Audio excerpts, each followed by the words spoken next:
I want to welcome each one of you, my brothers and sisters, for our weekly Bible study. This is on the fifth Sabbath school lesson. Fifth Sabbath school lesson. Oh, God has been gracious to us. Now, in spite of the lockdowns in most of the places around the world and a tough time for many people, God has seen us through and led us through the whole month of April.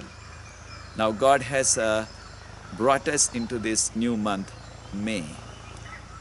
May the Lord bless each one of us and our families. I know throughout the last month, most of us around the world could not gather together to worship in any church, but most of us are worshiping at our family altar. As small families, we are worshiping together in family only. But God will show His mercy to us. Let's continue to plead for His mercy to remove this virus from the world. And also, let's thank God for the way He led us and took care of us, all of our physical needs as well as spiritual needs during the last month. Surely, His faithfulness is so great. He will take care of us even during this month. We don't know what is ahead of us, but we are safe in the hands of God. Let's pray. Loving Father, we want to thank you so much at this time. Thank you for taking care of each one of us and our families during the last month.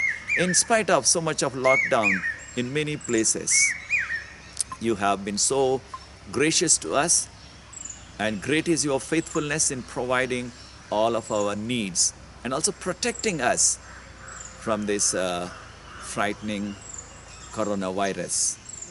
Lord, we want your special grace to be with each one of us and our families and our congregations throughout the world during this new month. And grant us your spiritual blessing as well as all of our physical blessings also grant us, Lord, in your mercy during this month of May.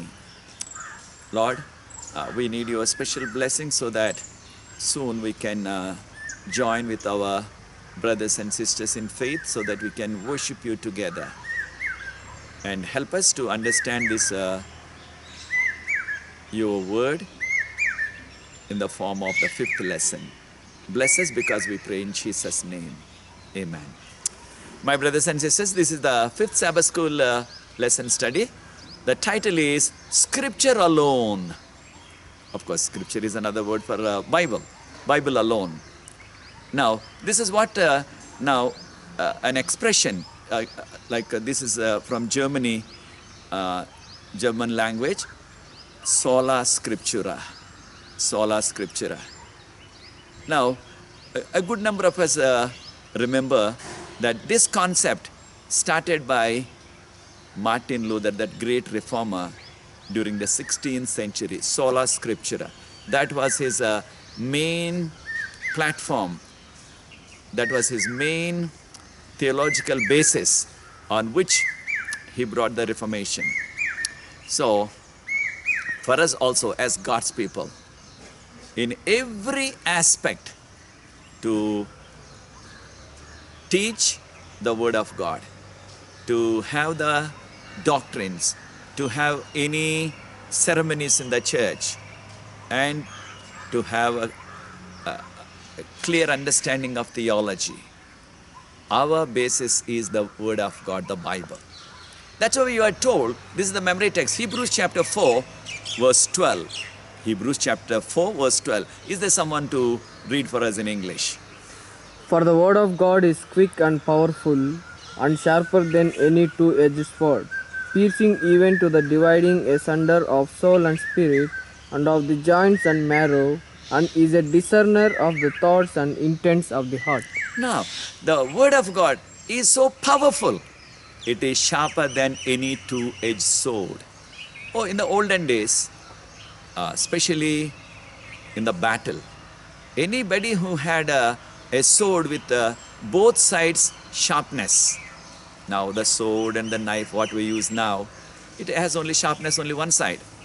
But if in the battlefield, if somebody had such a sword with sharpness both the sides, then he had so much advantage because he can cut the enemy, he can attack the enemy from left side or right side without turning the sword. So now Paul is comparing word of God like that, like a sharper than two-edged sword, and it can penetrate, it can go deeper into our body and our bones and our marrow. It can penetrate. And also now our thoughts and our intentions also it reaches. Surely this is so unique and important, God's word. God's word. And Jesus said, now man shall not live by bread alone, but by the words of God. Surely words of God are powerful. It gives us spiritual life as well as physical life. That's why scripture is so important. Scripture alone is important in every aspect of our life. That's why now the Protestants took a stand by saying that is sola scriptura. All the Protestants from the beginning of the Christian era. But during the Middle Ages, somehow that concept was hidden, that concept was forgotten, that we have to depend on the word of God. Then again it was resurrected by Martin Luther, Calvin, Zwingli, and other reformers. Surely, now, as God's people, now this is our stand. But the reformers, they emphasized on historical, grammatical interpretation, which means to interpret the word of God. Now, we look at the words in Hebrew, that is in the Old Testament means Hebrew language. If it is the New Testament in Greek language, then the grammar we take into consideration. And also the historical background. So, we take this into consideration to explain the word of God. To explain the word of God. But on the other hand, Catholic Church used, along with the scriptures, tradition also. They took tradition also equally important. That is a dangerous situation for us. I know a number of churches today, number of denominations, they use something called allegorical interpretation, which means just you take the spiritual meaning, that's all. You need not to go into all the history. You need not to say what is the grammar, which is the Hebrew word, which is the Greek word. You need not to go into those root words. That is unnecessary. Just draw some spiritual meaning out of the Bible. So, in that case, you need not to pinpoint anyone. So many people think today, many churches, many denominations adopt that one by saying, this is safest. Oh, I can take some spiritual lesson. Whether it is Book of Daniel, Book of Revelation, only the spiritual lessons. No need to point out anyone, no need to point out any denomination, no need to point out any nation. That's what they say. So that is so convenient for them. But as God's people, we say, now, as Protestants, as God's people, now Bible is our whole and sole authority for us in our teaching of God's word, in our doctrines, in our practices, in the church, in our ceremonies, every aspect. That's why now the scripture as a rule norm, which means scripture or the Bible is the standard, the norm for us, for explaining anything, to decide anything. Any issue comes, we have to decide it on the basis of the scriptures.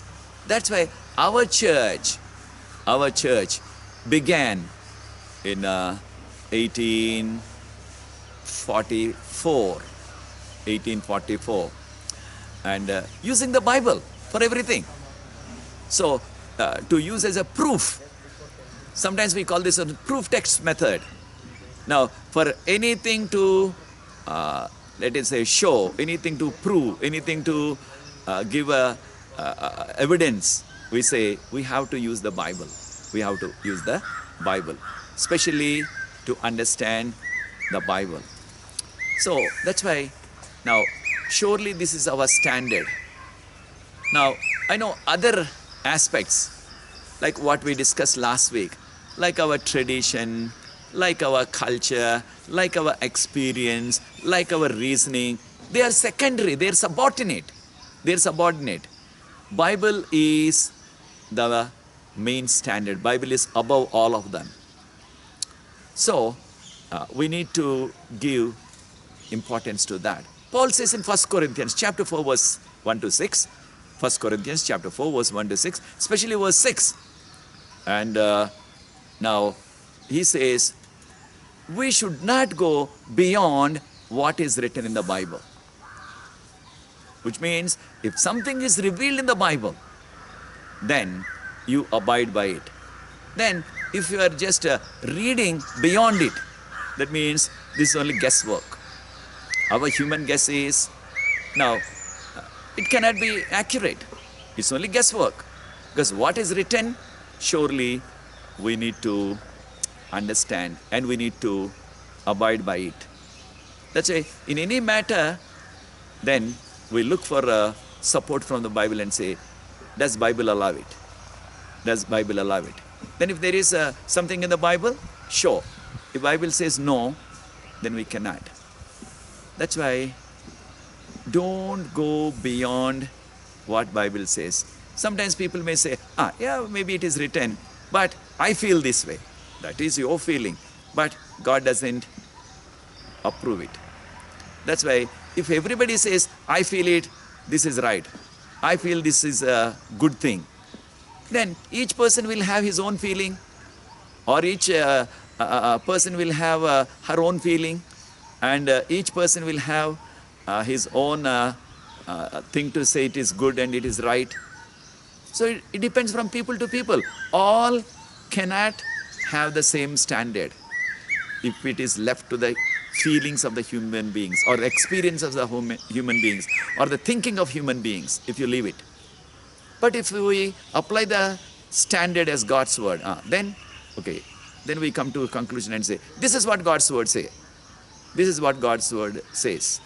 This is what Bible says. So we have to abide by it. So that's why definitely now in understanding and to have more clarity, I know it helps like now we have in Hebrew language and Greek language, because Old Testament is written in Hebrew language, New Testament is written in Greek language. Now these days now we have the lexicon, we call it. Lexicons are available, which give us the word and its root word and its meaning, or sometimes with more clarity or more explanation. Dictionaries are available now, different language like Hebrew and Greek, and also now they can help us. They can help us, and also archaeology. Archaeology can help us also to have something now clear understanding of some of those cultures, some of those words, some of those practices, some of those cities. Sure, they can help us. But all of these things, whether it is that grammar and language and now those dictionaries and archaeology, all of that is helpful. But the final authority is only the Bible.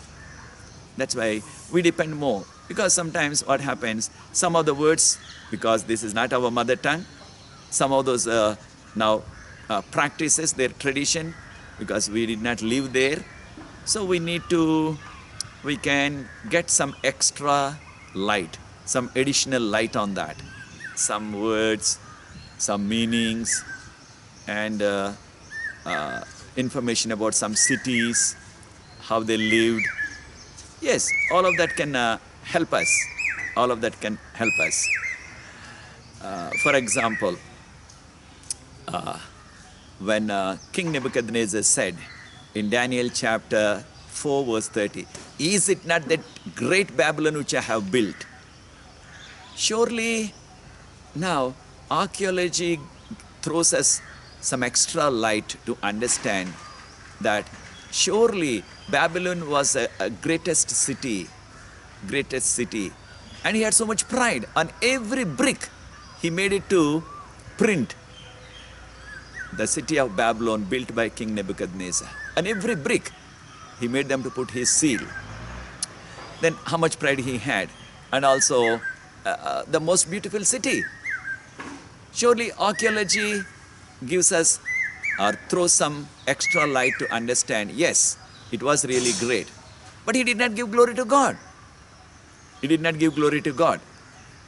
Likewise, many aspects can help us to understand little more if we read some of the meanings, some of the grammar which is connected with that particular word. For example, in Daniel 8:14, Daniel used a word called nisdak. Only one time used in the Bible. Unto 2300 days, then the sanctuary shall be cleansed. So, for the word cleansing, he used the word nisdak. Now, surely that word was not used anywhere in the Bible. That in Nephal form, they say, those who know the Hebrew language, never used anywhere. But why Daniel used this very, very special word, which we translate today as cleansing, is because of maybe one reason. If we read that history, and if we read that context of the grammar, then we can understand this is only act which God does only once in eternity. That is investigative judgment. Investigative judgment, God is doing only one time. He never did it before for the whole world. He's not going to do it any time in the future. Only one time act. That's why definitely Daniel used that specific word which was not used anywhere else for any other occasion. Nisdak. So what I'm trying to say here is, yes, sometimes reading some of this grammar, understanding archaeology can enhance our understanding. But the basic message, this is what I want to come to. Basic message, any common person can understand. Any common person can understand. What is the basic message of the Bible? That is the salvation. Salvation freely available in Jesus, those who believe in Him.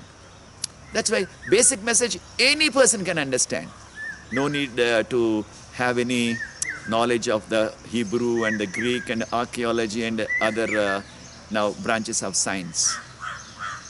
So we want to understand that. Then the unity of the scriptures. Surely there is unity throughout the Bible from Genesis to Revelation. Why there is unity? Because everything is God breathed. That means God inspired. God inspired everything. Everything means from Genesis to Revelation. From Genesis to Revelation. God inspired.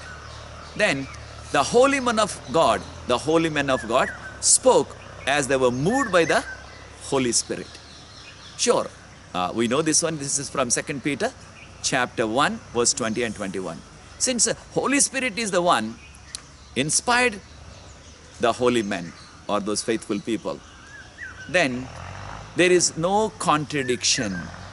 All scripture is revealed. So that's why there is unity. There is no contradiction. There is no contradiction in the concepts which Bible presents, those themes, those themes. So that's why I know we always say there is unity. You cannot find any discord. You cannot find any kind of let us say contradicting statements on the same subject in the other books of the Bible. Whether you call it Old Testament or the New Testament, whether you check in the Old Testament and New Testament on the same given subject, sure there is unity. That's why there is internal unity running through Old and New Testament. I know definitely Old Testament talks about Christ, though the word is not used. And the purpose is salvation. That's why the sacrificial system was introduced. Then of course New Testament is the fulfillment. So we find the Lamb of God coming to this world and died. So Christ quoted often in his now messages. As he said, Jesus said, as foretold by prophet Daniel. This is in Daniel chapter 24 verse 15. As foretold by prophet Daniel, the abomination of the desolation. Surely he was quoting the Old Testament. And so that's why several times, this is only one example I'm giving, but there are several examples in the Bible where Jesus and even the apostles quoted the scriptures available in those days, that is the Old Testament, because there is unity. And also, there is also clarity. There is also clarity in the scriptures. For example, Matthew chapter 21 verse 42. Matthew 21 chapter verse 42. And Jesus said, have you not read in the scriptures that the stone which was rejected by those builders, that rejected stone became capstone or the cornerstone.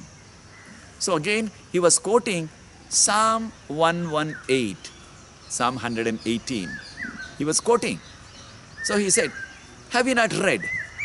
The builders rejected that stone, but that rejected stone became capstone or the cornerstone.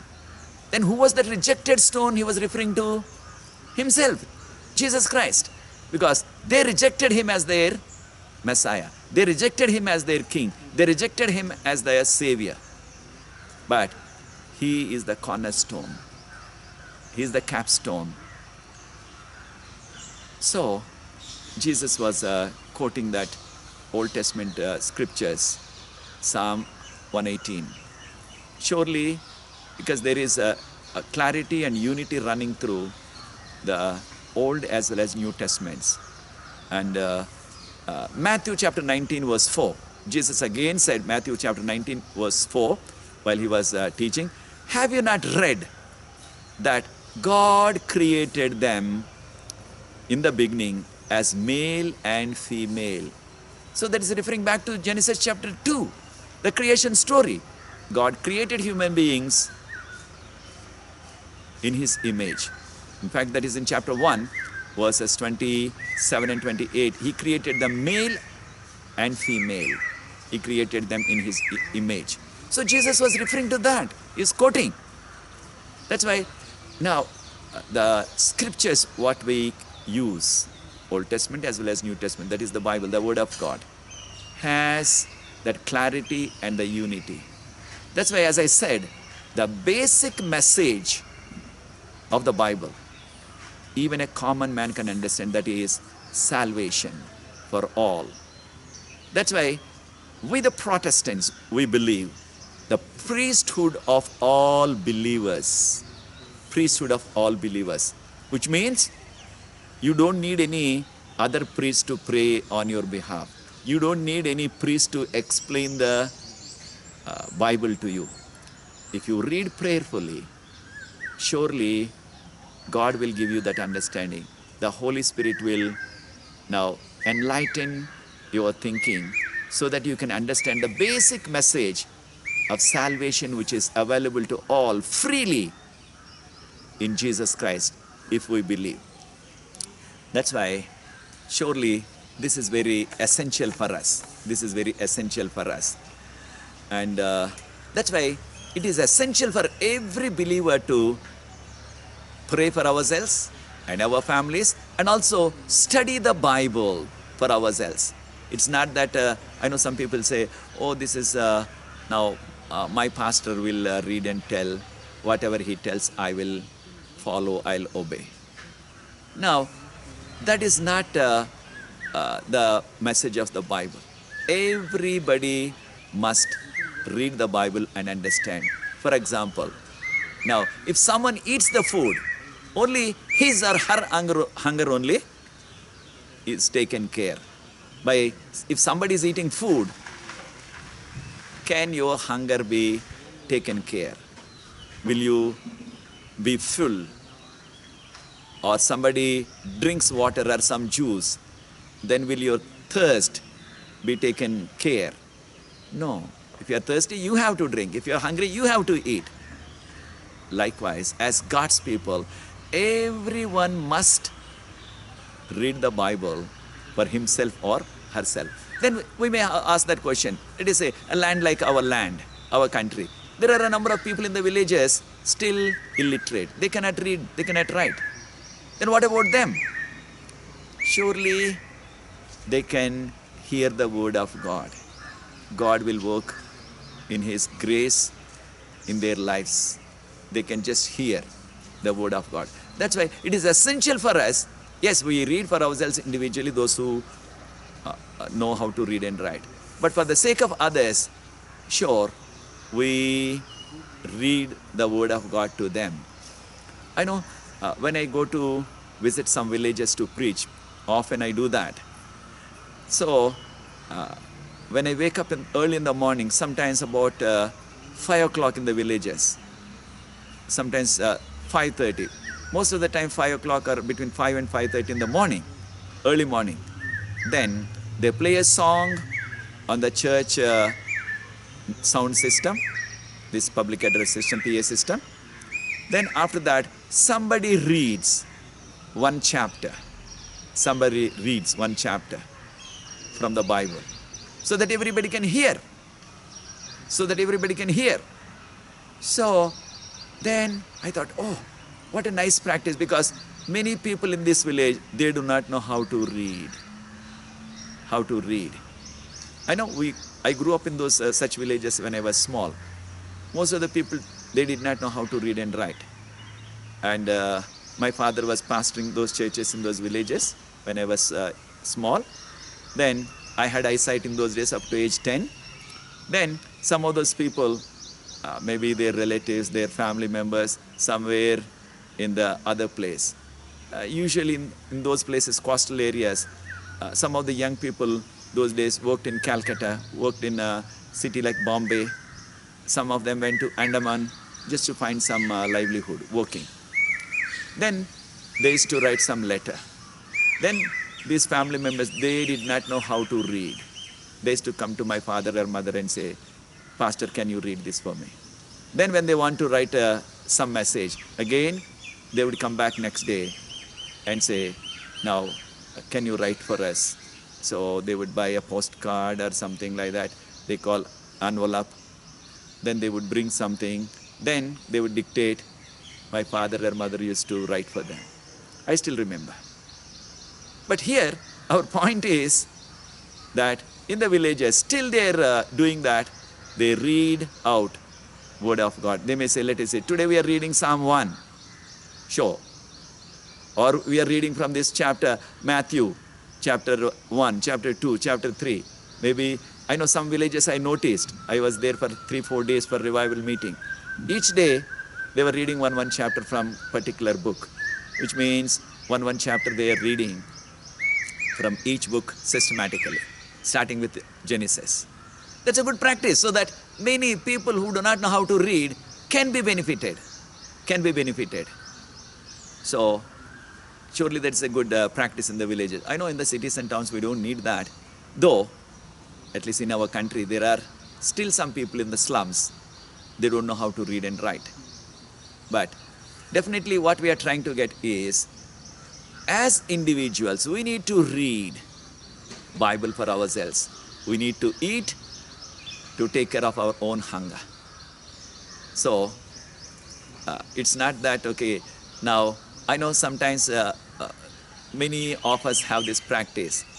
We come to church once in a week, then again the whole week we are not opening the Bible. Then again on the day of the worship, we come back again, somebody preaches, then you listen, maybe you'll open your Bible and read those references, that's all. But I want to ask you that question. If somebody eats only once in a week, and the whole week that person doesn't eat anything, then what will happen? The person will become weaker and weaker and dies. If that person is eating only once in a week, We need at least 2 or 3 times. 3 times we are eating.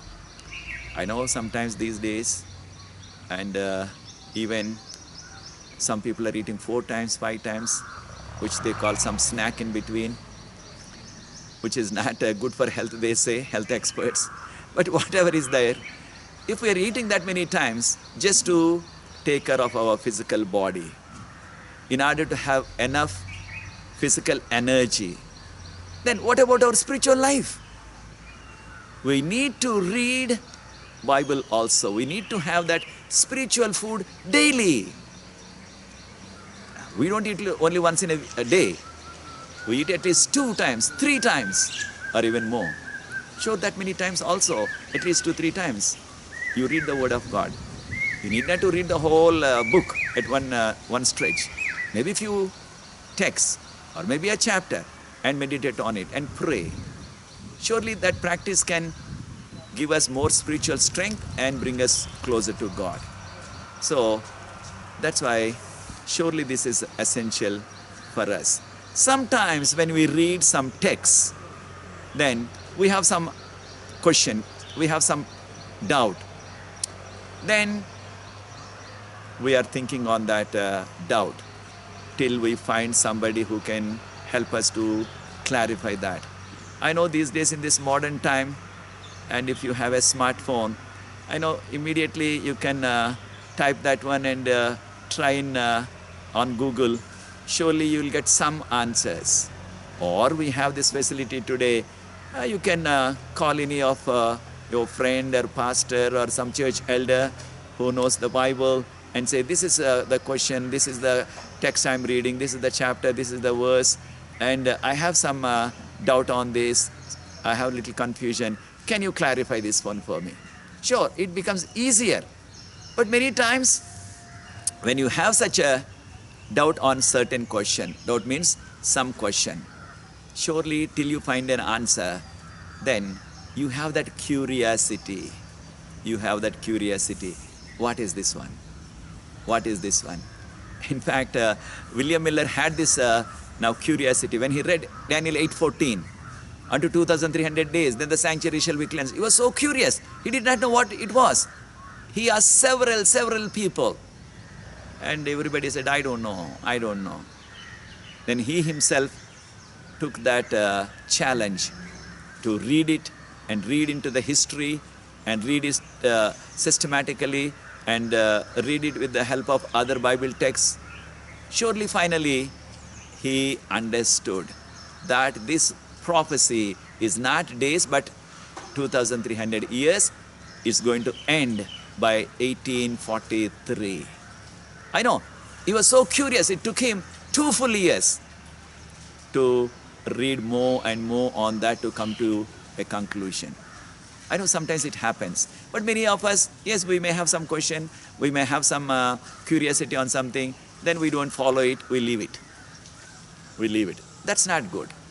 If you have something, sure, you can clarify with someone, you can do some more study on that. That can help you and help others also. Then another aspect we need to understand also. When you are interpreting the Bible, then we say scripture interprets itself. That means to interpret the scripture, to explain the Bible, then we need to use other Bible texts. Other Bible texts. That will give us more clarity and explanation. As I said, unto 2,300 days. Then what is a day? What is 2,300 days? We don't have an explanation here. We don't have full answer here. Then, if you go to Numbers, chapter 14, verse 34, and God said, now you're supposed to reach promised land within 40 days. But because of your disobedience and unfaithfulness, now I'm changing that 40 days into 40 years. Then we have some explanation there, which means in the Bible, especially the prophecies, 1 day is 1 year. 1 day means 1 year. That is year day principle. So by using other portions of the scriptures, many times we get an answer, we get more clarity, and we can understand that. That's why we need to follow this practice of interpreting, that means explaining the Bible by using other portions of the Bible, then that will be much easier and safer for us. But if you say, oh, so and so said this one, that this person, so and so scholar said this one, then other person will say, he will also quote and she will also quote and say, I read so and so scholar, he says differently this way. Then who is right and who is wrong? Human beings, we cannot have the same thought, same concept, same opinion on anything. Each one will have different opinion. But if you do that in religion, that will be very dangerous. That's why scripture is our standard. Bible is our standard. So to explain the Bible, if we can use the other portions of the Bible, then that is safe, and also it is the right way.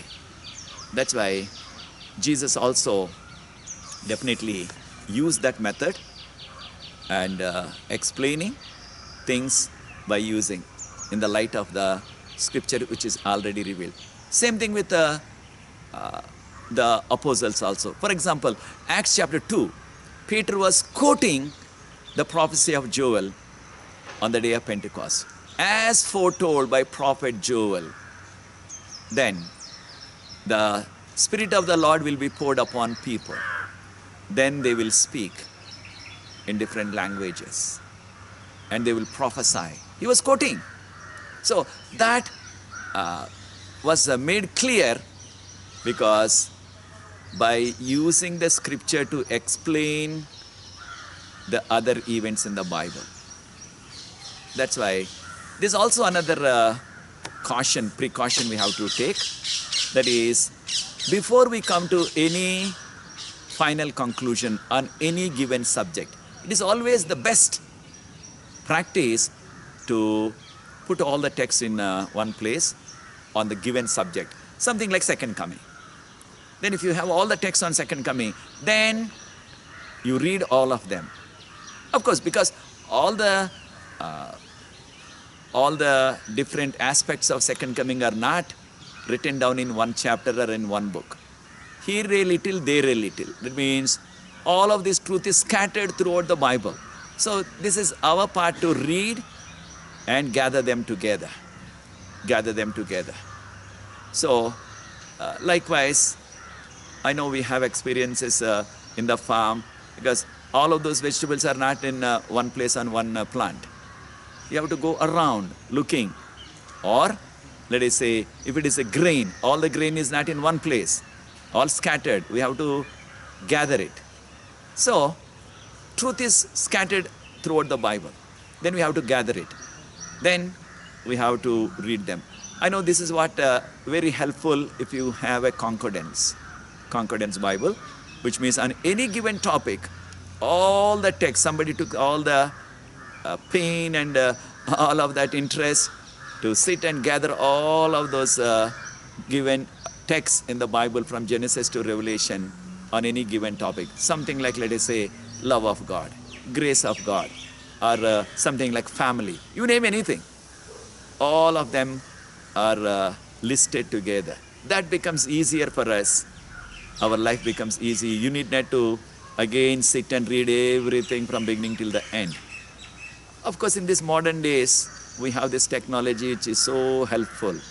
If you want to find any text or on any thought, then just only put few words there. Then you put the search. Your smartphone or your laptop can search and tell you where it is exactly in the Bible. So our life becomes easier. But the safest thing is to read all of those given passages on in the Bible and read them. Then you can come to the proper conclusion. For example, about second coming, I know so many people are teaching and believing that Jesus will come secretly like a thief. But you gather all the texts on second coming, put them together and see, surely that is not biblical teaching. That's only to tell us that expression was used. Definitely, yes, he'll come like a thief. That expression was used, human expression. Why that human expression was used? To tell that he did not tell us, or he did not declare to us the year or the month or the day or the hour of his coming. So that's why to tell us, because thief never informs which day, which time he is going to come to steal. So Jesus did not tell us. To tell that important aspect or truth, and this expression is used like a thief, like a thief. So, but other texts, everything on the second coming, then it says, okay, Revelation 1:7 says, every eye shall see him. When he comes the second time, every eye shall see him. Then you tell me, if every eye can see wherever they are in the world, then how can that coming be secret? Everybody is noticing, everybody is seeing that he is coming. Because it says, every eye can see when he comes the second time. On top of that, we read in 1 Thessalonians chapter 4 verse 16, when he comes the second time, he'll come with the trumpet sound of an archangel. Now, millions and millions of angels, they're blowing the trumpet and coming. Then, does the thief blow the trumpet and come? Does the thief play some music and come? No. He comes secretly, silently. But when Jesus is coming with the trumpet sound, how can that be secret and silent? It cannot be. That's why if you are putting all the texts or if all the passages of the Bible on second coming, then you can come to the right conclusion, right understanding of what second coming is, how he is going to come. He will come deliberately, everybody will see, everybody will hear, and there will be resurrection of the dead people. So that's why it cannot be silent, it cannot be secret. That's why this can only, you can come to that conclusion, provided if you are putting all of those reading those texts on this given subject. Same thing with maybe the condition of the dead or state of the dead, or any subject, or the Holy Spirit, or on the Holy Spirit, or given any topic for that matter. You read all of those given passages on the Bible, in the Bible, then you read, that will be, you can come to a right conclusion, and that's what we have to do. But sometimes what happens, without studying other texts, just we only hang on to just one text or two texts and say, see, this is like this. For example, many things like that, people argue because they're only holding on to one text. They are not willing to look at the other text. They're not willing to understand the other text. That person thinks, I know this one, only one text. That's dangerous. That's dangerous. That's why surely we need to learn this one. Finally, we need to understand the role of spirit of prophecy, Bible and the spirit of prophecy, the writings of Ellen White. Then we are told in Isaiah chapter 8 verse 20, to the law and to the testimony, if they speak not accordingly, then there is no light in them. But if you examine the life and the writings of Ellen White, surely she used extensively the Bible. Extensively she used the Bible in her writings. In fact, she recommended to all of her well-wishers and those people who were there in those days. She said, now, my writings are a lesser light to lead you to the greater light. That is the Bible. That's why she put Bible on a higher pedestal than her own writings. Though her writings also inspired by the Holy Spirit. Yet, she said, it is the Word of God, the Bible. In fact, in one of those in 1909, during the GC session, when she preached for all the delegates who attended, then she finished, and almost she was turning back from the pulpit to go and sit in that chair, and she came back again, and of course with all of her weak body, and she lifted that big Bible and to everyone and showed and said, this is what I recommend to you. This is what I recommend to you. She was showing the Bible. You read this one. We need to follow. So definitely she used the scriptures. She gave highest place to the scriptures in her life and ministry and the writings also. She gave priority to the Word of God. Her writings are only just to simplify those truths which are revealed to us. So by reading her writings, then we can understand in a simple way some of those truths. But that should not neglect, or anybody should not neglect reading the Bible. First, we read the Bible. Then you can go to the spirit of prophecy. That's why may the Lord bless each one of us in these last days. Scripture alone, Bible and Bible alone, for our doctrines, for our teaching, for our practices, for our ceremonies in the church, even any festival. Bible is the standard. If Bible says so, you do it. If the Bible says no, then we say no. We will refrain from doing them. Because Bible is our standard. Bible is our norm. That's why Scripture alone. That is the Protestant principle. Sola Scriptura, the German expression. Bible alone. Sure, Martin Luther followed, and so he said that salvation is by the grace of Jesus, which we can receive by faith. Bible alone. I know many people, Protestants also, they say yes, Bible is important. Bible is the central, Bible should have the central place. But certain things they say Bible is central, and certain beliefs and certain doctrines, they don't base it on the Bible. That's why whichever church you attend, you examine the teachings and the doctrines and the practices of the church. Are they from the Bible? Are they based on the Bible? If any teaching, any doctrine, or any practice in the church, if it is not from the Bible, then we will reject it. Something like baptism for small children, something like baptism by sprinkling, or something like now this doctrine of purgatory. There are many other doctrines. I know many times people ask me this question and say, because we go for revival meetings, then they ask this question, especially during this summertime, and say, now, can we eat non-veg food during the Lent season? During the Lent season. I know some churches are observing Lent. We don't do it. Then I ask them the question, where does it tell in the Bible to do Lent or to observe the Lent season? Lent season means 40 days of fasting up to the day of Good Friday. Many churches do that. But we don't have any Bible statement on that. On top of that, there is no instruction that what you can eat, what you cannot eat during that time. That means non-veg.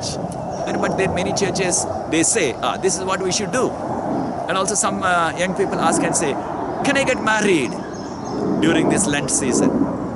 I say, where is the Lent season in the Bible? Because Bible did not tell us that these 40 days you should not do anything, should not get married, should not have any, let us say, housewarming or house inauguration, you should not eat non-veg food. We don't have anything like that to do what we call Lent season. But some churches, they do it, that is their own thinking, not from the Bible. That's why I want to tell you in conclusion, let Bible and Bible alone be the central authority for our teaching, for our doctrines, for our understanding, for our practices in the church. May the Lord bless us to follow this principle in these last days. Scripture alone is authority for us. God bless each one of us, and may the Lord guide us throughout this month of May, so that we don't know how long this tough situation around us would continue. But let us be faithful to God and depend on Him by faith.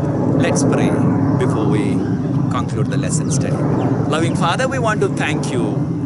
Thank you for your loving kindness of explaining to us that we need to follow your word and word alone for our doctrines, for our beliefs, for our practices, for our ceremonies in the church, in our lives also. Bless us, Lord. Take care of us during this month of May. Bless all of our brothers and sisters and all of those who are watching. And bless each one of us to share this one with others, because people are not able to come to the church as they're at home. Thank you for this technology in the last days, so that we can still reach out to the people with your word. And take care of us and protect us, because you have promised us that no plague will come to your dwelling. Thank you, Lord, for your great faithfulness. And bless us until we meet again, because I pray in Jesus' precious name. Amen. Thank you, my brothers and sisters. Until we meet again next week in the 6th lesson, may His peace and protection and blessing be upon us and our families wherever we are. Thank you. God bless you.